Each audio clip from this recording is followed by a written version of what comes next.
Welcome, everybody, to the Living While Leading podcast. My name is Sharon Ehrlich, and I am an executive coach and founder of Living While Leading, an executive coaching practice which supports women IT executives to gain more control over their careers, their lives, and work with purpose and on their own terms. This is a show where I invite executives and thought leaders to discuss with me a leadership topic, and also topics that relate to the advancement of women's careers. I'm so pleased and delighted to have with us today Patricia Neumann. Patricia is the CEO of Siemens Austria. Patricia, thank you for being here with us. Would you mind introducing yourself to our visitors? You're listening to Living While Leading with your host, Sharon Ehrlich, where I help women IT executives gain more control over their careers and carve out time to care for themselves and family.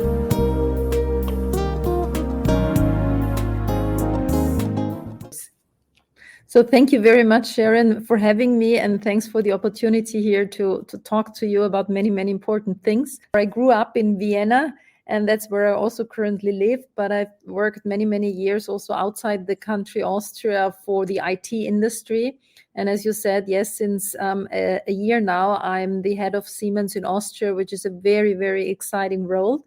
And I do have my family with me in Vienna, my husband, 2 daughters, and for 3 years now, we have a little dog, and there's a lot of fun in the family. That's lovely. Patricia, if it's okay with you, I'd like to dive right into the discussion. The first question I have for you is, what are the biggest challenges you face in leading a major tech company in today's global market, and how do you address them?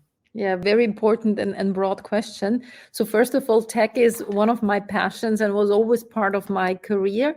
When I started at IBM many years ago, and now with Siemens, there is like one common theme that drives me, and that's what the technology and the purpose that technology brings with it means for us as a society, for us as companies, or for us as a country, for example. So I'm a big fan of what technology can bring for us humans.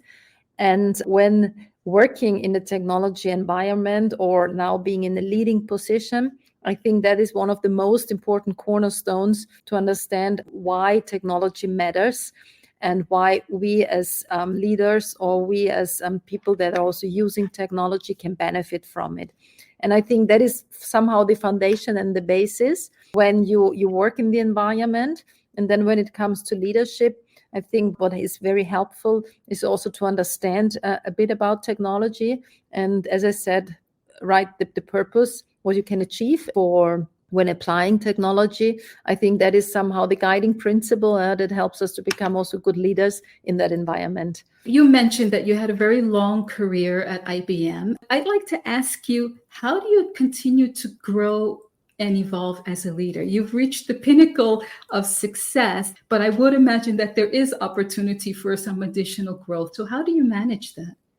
Yes, so I think there's always opportunity for additional growth. And when I look back, probably, or then the plan, the way life went on and the professional career developed, there was no real plan behind. So I started in the 90s after graduating at the university in Vienna for economics.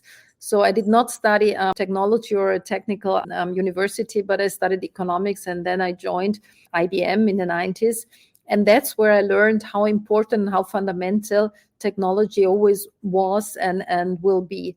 And that was basically for me then, with this passion that you can, fly to the moon, or that you can help people who are in parts of the world where probably you suffer from hunger, or you suffer from political unfairness, or from any type of that's not good in terms of values. That technology has a lever to help. And with this in mind and progressing then in what I did, I also found out that the more you proceed in the career, the more you have the opportunity to join in a leadership position, the more you also have the chance or the responsibility to take decisions that probably then bring us forward in what we are doing. And I think that was what I never probably could have articulated in younger times. But what was a bit like ahead of me saying, okay, if I get there and if I get that position and if I'm responsible for this team or for that business unit, then probably I'm also in a position to shape things or to decide on things and to be proactive in what I'm thinking or doing or to want to drive. So this participating in change and taking decisions and shaping a bit the future, that comes along with leadership for me. And that's probably, when thinking back, that was a bit what triggered me on saying, yes, I would like to follow a leadership career. That you mentioned something interesting, and that is that you studied economics and not business, and you've had this very long and successful career in technology. What advice would you give to young professionals who are aspiring for leadership positions in tech? And I think this is particularly important now because tech is moving so quickly, and we see all of the changes with AI, which I think has gotten a lot of folks interested who may have otherwise not been interested. What would you say to those people? So in general, I think I would put curiosity on top of the list and say, whatever you're curious in or whatever you're interested in, where your passion is, that also please go after this when it comes to education or to work. Now, I think back decades back, it was more easier to enter the technological environment without being a deep, technical person, but the passion, or you love technology, embrace technology, you live technology, I think was fundamental already decades ago. Today, I would argue, because technology got more broader, more complex, AI is a complex topic in itself. I think some fundamental technical education is very helpful. So recommendation probably is, and if I could choose today, probably I would say, yes, let's go for a technical education after high school to deepen a bit some arenas of what technology means.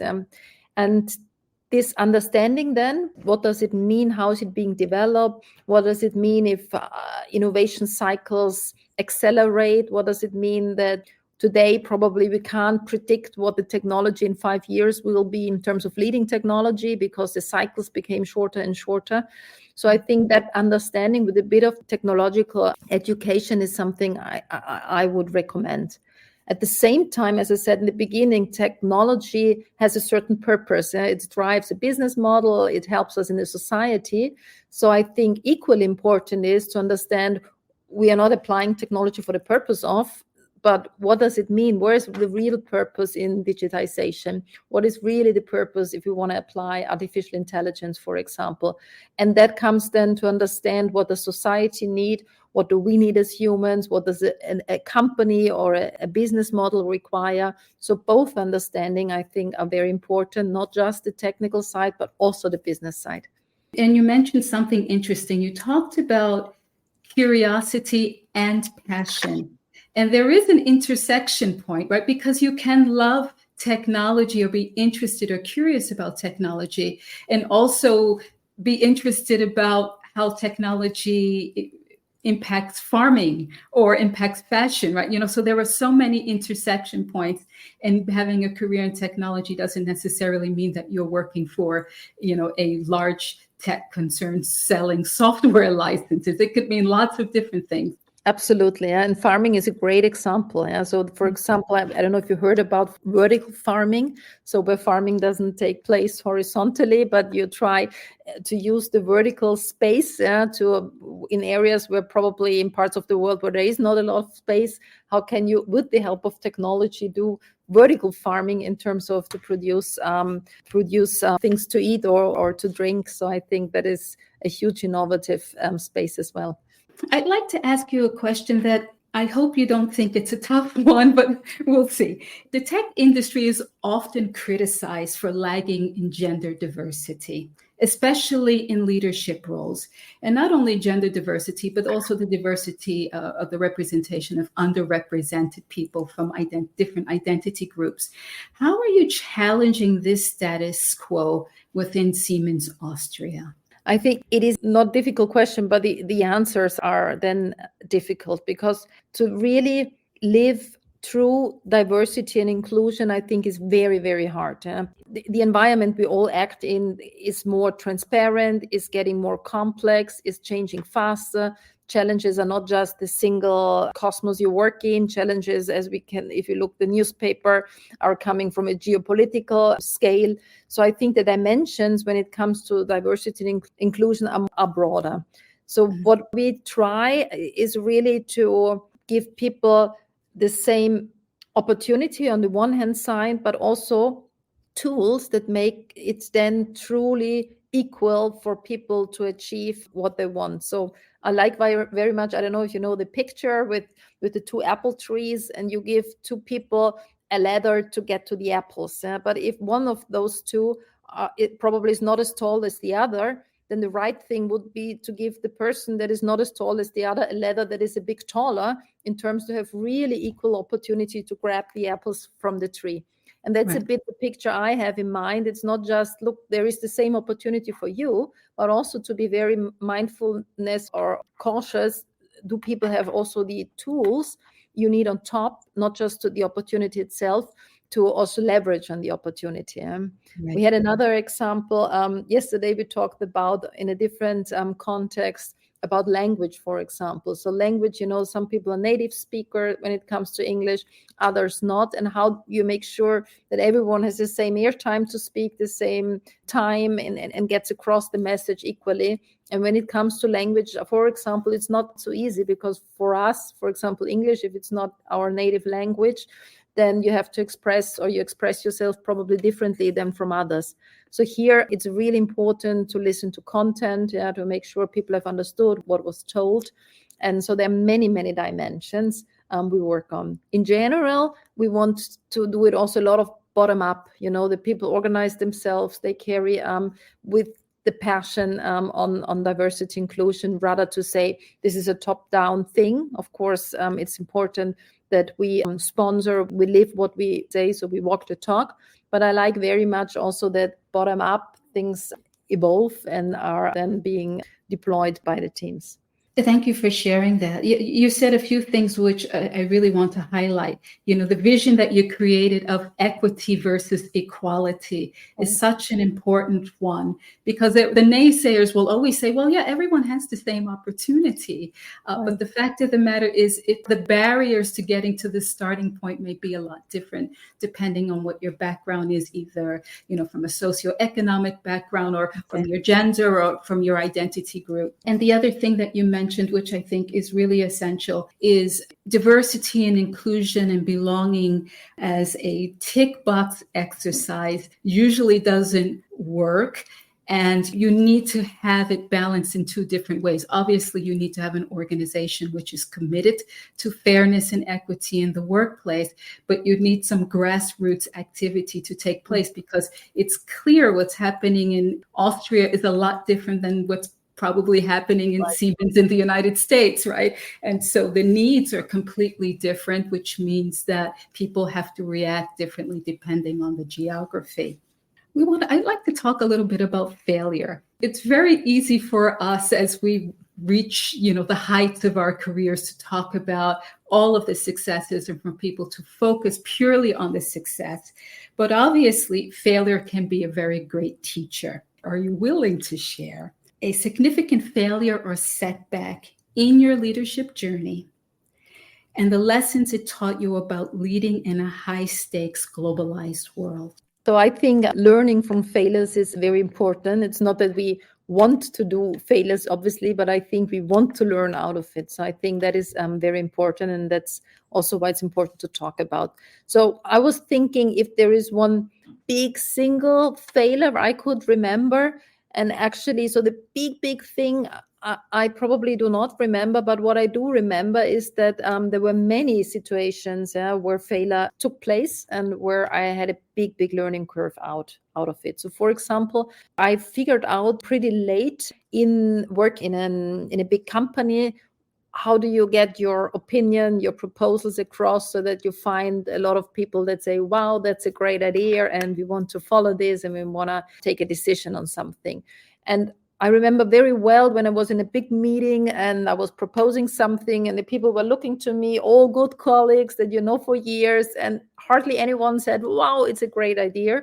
and the meeting went very bad, and I left the room, and I was very frustrated and depressive and said, it can't be, it was a good idea, and no one was picking up anything. And afterwards I figured out and said, okay, what I need to do is to get people's opinion or influence prior to a big meeting, and do a one-on-one stakeholder meeting before, and ask for sponsors prior to enter a big crowd and propose something new.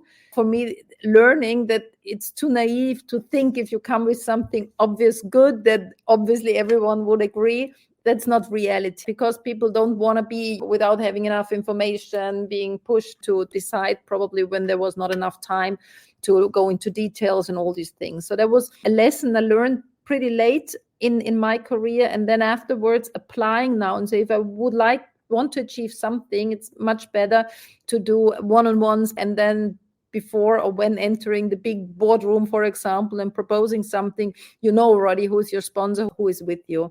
So that's, for example, something.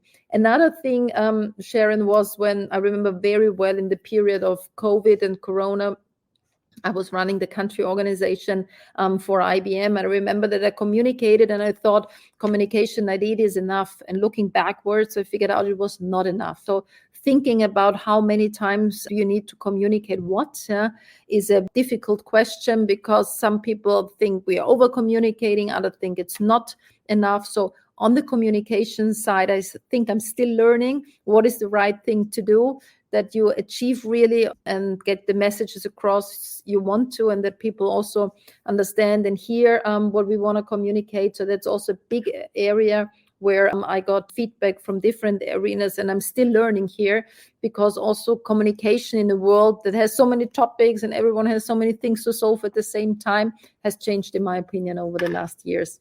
Well, I think in hindsight, all of us have different perspectives on how things could have been handled during the pandemic. That was a very unique time, and I think tested the leadership skills of everyone at that moment. In your view, how has the rapid pace of technology and globalization forced leaders to change their style in your industry?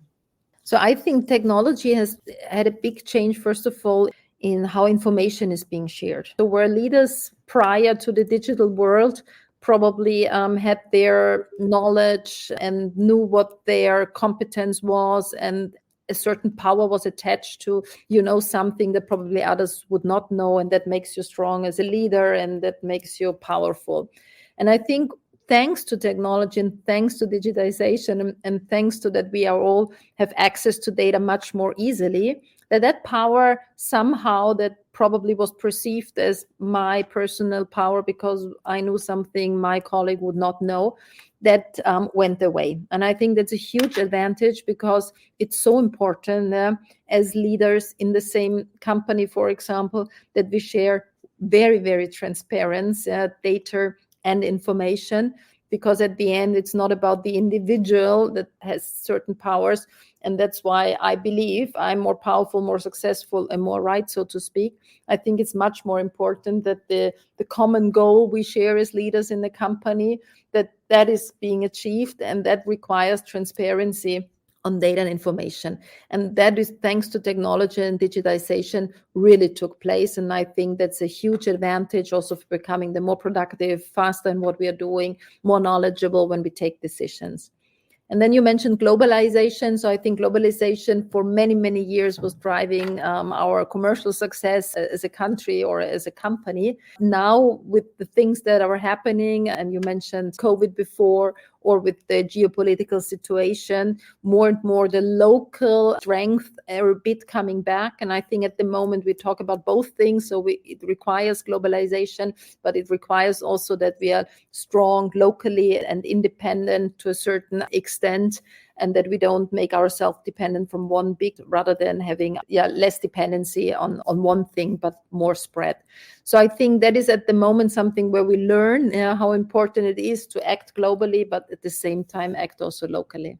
Understood. Thank you for that. Well, what qualities do you think future leaders need to thrive in what you just described in the previous statement? One thing I come back to everyone is the curiosity thing. I think it's very important to stay curious in what we are doing. I think another big thing is to put yourself into the shoes of someone else. Sometimes we're so convinced that after so many years of experience, we know so many things, and we cannot understand that people think differently or have a different opinion.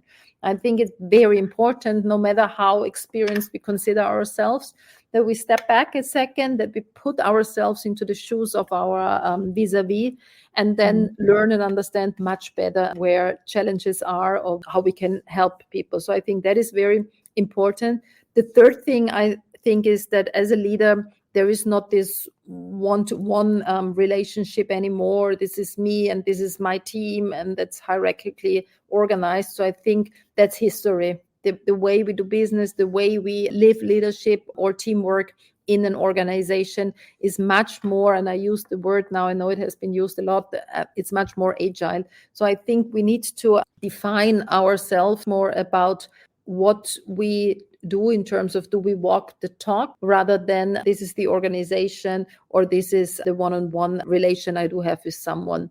Things are happening in an ecosystem that goes beyond the own company, because none of our business is just us and clients. We act in an ecosystem, we act with stakeholders.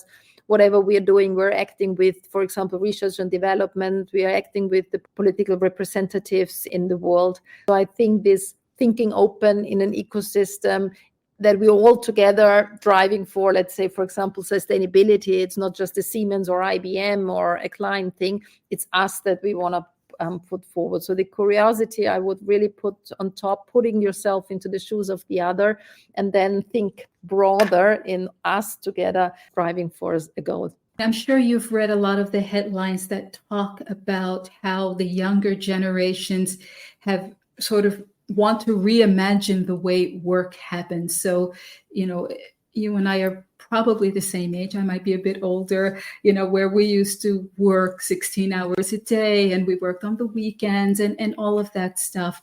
And we just thought that was the rite of passage to moving on to the next step of our careers. That's not necessarily embraced by the younger generations.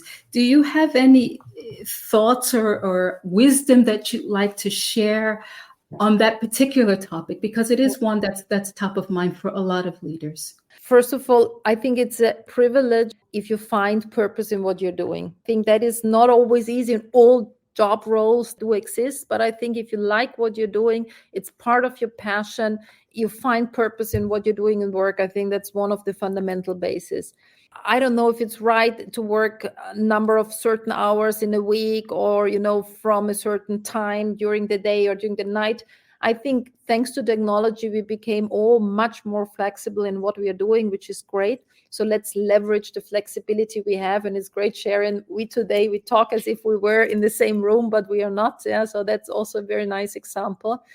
And at the end, I think the outcome is this what counts. And I think I learned this in the last years. It's much more important to say the outcome that I'm driving for, has this the right purpose, the right meaning, has the outcome been achieved, rather than that has to be done from 9 to 5 or from Monday to Friday.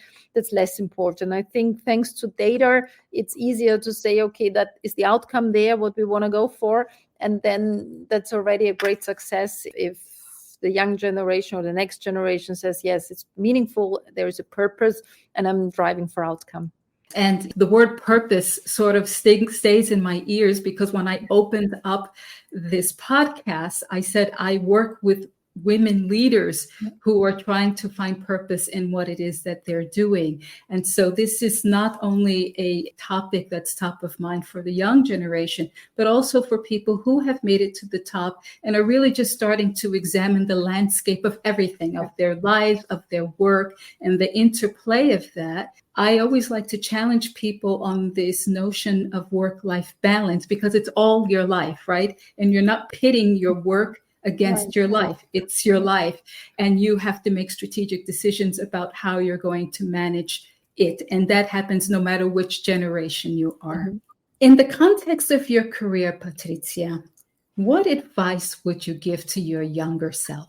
Very interesting question, because afterwards you're always smarter than in that situation. So one advice is that I think I'm here today because I did many changes when I look back professionally. So every change I did, and most of them were really where I was super convinced that's a great thing to go after. These changes made me grow and challenged me in what I'm doing and made me more experienced, more self-confidence. The advice I would give is beyond the curiosity is really be open for change, getting out of what we call comfort zone after a certain point in time and say to embrace new things, be open for new people, open for new cultures, and taking change. So when I look back, change always brought very, very positive things. And yes, you also lose things. You have to let go from other things, and maybe you don't work with the same people you previously, but you don't lose people or contacts. Yeah, you can always stay connected. And by the way, it's also a great achievement with technology. So I think be very open to change would be something I would recommend. One of the responses I often get from women leaders who have reached your level in an organization is they would tell their younger selves not to take it all so seriously. So many of them, every decision was so consequential. And in many instances, they sort of lost the fun and the joy of the journey. That can be very possible. Patricia, thank you so much for answering these questions so openly and sharing your thoughts and your ideas. Thank you very much, Sharon. Thank you.